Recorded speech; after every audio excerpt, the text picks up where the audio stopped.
everyone, welcome back to my channel. Today's video is about something I think many of us struggle with, that is self-care. And I'm not talking about bubble baths or spa days, although those are great, but realistic self-care for people who are super busy like you and me. For those of you who are new here, I'm Shilpi. I'm a software developer earning well, and while I enjoy my work, it's not my ultimate dream. I have been on this journey of personal growth, trying to balance a full-time job, my aspirations, and taking care of myself. And let's be real, most days self-care feels like just another item on a never-ending to-do list, right? But over time, I've realized that self-care doesn't have to be this big time-consuming thing. It's about making small and intentional choices to support our well-being, even when life is hectic. So if you are a busy person who is constantly juggling so many responsibilities, stick around, I have got some super practical tips for you. So, what self care actually means? First, let's redefine self care. It's not just about pampering yourself, it's about doing what you need to function at your best physically, mentally, and emotionally. For example, self care could mean saying no to plans when you need rest, or eating a nutritious meal instead of skipping your lunch just because you are too busy. So, it's about setting boundaries, prioritizing yourself, and recognizing that you are allowed to put your needs first. For me, self care has also been about learning to let go of guilt. As someone who tends to overthink and procrastinate, I used to always feel guilty about taking time for myself. But I have learned that if I don't take care of myself, then I can't show up fully for my work, my close friends, my family, or my goals. And I think many of you might relate to that. Now let's talk about why busy people struggle with self-care. Number one reason is we are always on the go. Whether it's work deadlines, family responsibilities, or personal goals, our plates are constantly full. For example, how many times have you told yourself that I'll rest after I finish this task or after I finish this project? But there is always a new project waiting for you, right? Second reason can be we tend to equate productivity with worth. This is especially true for people like me who are perfectionists. It's like subconsciously you are like that. We feel guilty if we are not constantly working or achieving something. Like if I take some time out for me and I just lie down and chill, I always have this feeling back of my mind that I'm wasting my time. What about my goals? What about my dreams which I want to achieve? My time is passing. So that's the thing, like I'm always on a guilt trip. And also while not, watching Netflix, I used to always feel that if I watch sometimes more than 1 hour or 2 hours, then I would feel like I'm wasting my time even if I desperately needed to recharge. So that's the thing, we always try to equate our productivity with our worth. And the third reason is we think self-care takes too much time. Let's be honest, when you hear the word self-care, you probably imagine something elaborate like a full skincare routine or spending hours at the gym. But self-care doesn't need to be a huge commitment. So I'll come to that later. And the fourth reason is we neglect our own needs. If you are a people pleaser like me, you might put everyone else's needs before your own. Be it being there for others, thinking about others' needs, comforting everyone around you, and actually be present or trying to genuinely help people, and this leaves no time and energy for yourself. Now let's get into the practical part. I'm going to share some self-care tips which are actually doable even for the busiest people. Let's start with the number one tip, and that is the 5-minute rule. Okay, so if you don't have an hour for self-care, just start with 5 minutes. Okay, for example, initially you can spend 5 minutes meditating, stretching, or just sitting quietly with your thoughts. And why it works? Because it's easier to commit to small chunks of time, and once you start, you might find it easier to extend that time. Now let's move on to the next step, and that is combine self-care with existing habits. So you can start by combining self-care with something you are already doing. For example, you can start listening to podcast while you are commuting. If you are traveling to office or any other place where you have a lot of time, and you can just start listening to some podcast. Similarly, you can do a quick breathing exercise while you are waiting for your coffee to brew. You can combine more such tasks together, like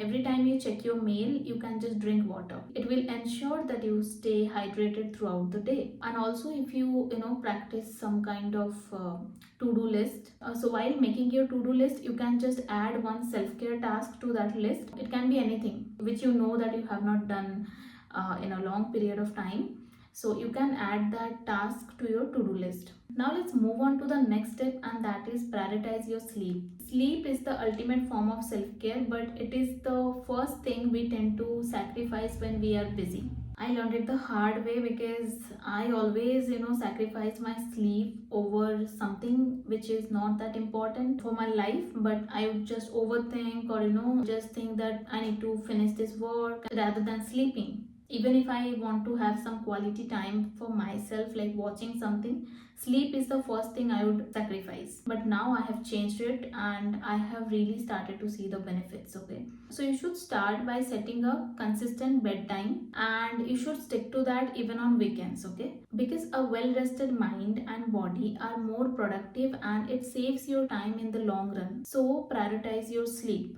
Now the next step is say no without guilt. Saying no is one of the hardest but most important forms of self care. And again, I learned it the hard way until it started affecting my quality of life. For example, if a friend is asking you to hang out, but you are totally drained and you want to give this time to yourself only, just tell them that you need this time to recharge. Okay, don't just think about what if they feel bad or something.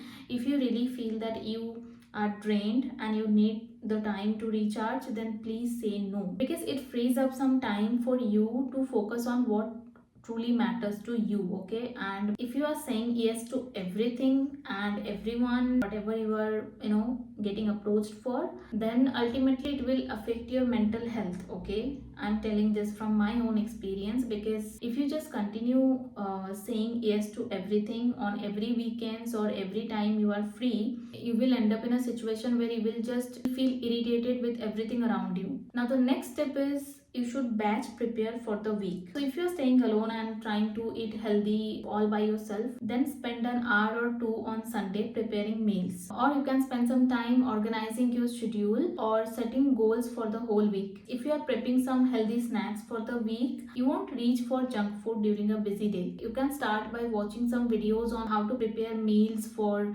the whole week. I know that's tough because that also gets overwhelmed on weekends. If it's not possible to prepare for the whole week, then you can just prepare for 3 to 4 days. It reduces the fatigue of decision making and helps you keep on track. The next important tip is social media detox. I know it's really tough. Social media can be really entertaining, but it's also one of the biggest distractions that drain our energy. A detox doesn't mean quitting forever or you won't use the apps at all. It's not possible nowadays, right? It means you need to set boundaries so you are in control instead of mindlessly scrolling. And how to do that, I'll give you some steps how I have been doing it. You can start by setting up timers. Like, so on Instagram, if you are spending 3 hours every day, just set it to 30 minutes. Okay, once it's up, log out. If you are logged in, then the notifications will come and you will again feel like opening it and checking the DMs or whatever.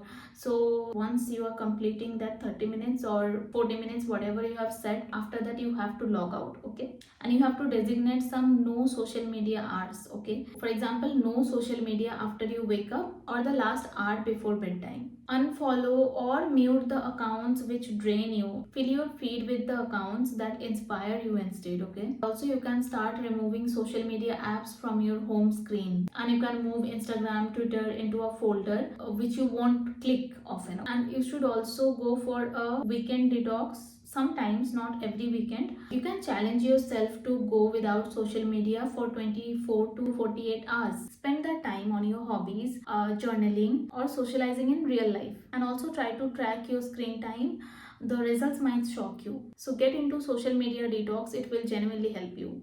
Now let's move on to the last tip of this video, and that is celebrate your wins. Self-care is not only about taking care of your body and mind, it's also about, acknowledging your progress.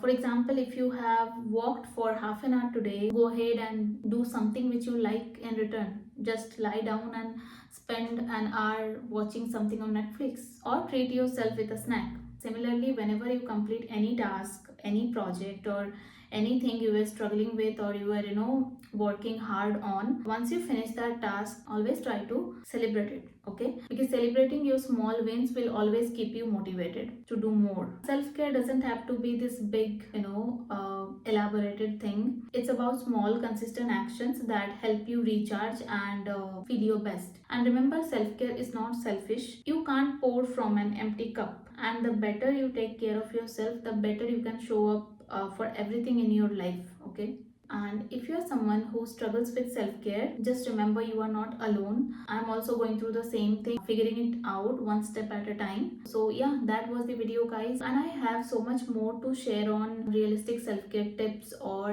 balancing life as a busy person, also on some different aspects of life, okay, which I'll continue to make videos on. So if you're on this journey with me, then don't forget to like, share and subscribe, and I'll see you in my next video. Till then, bye bye, take care.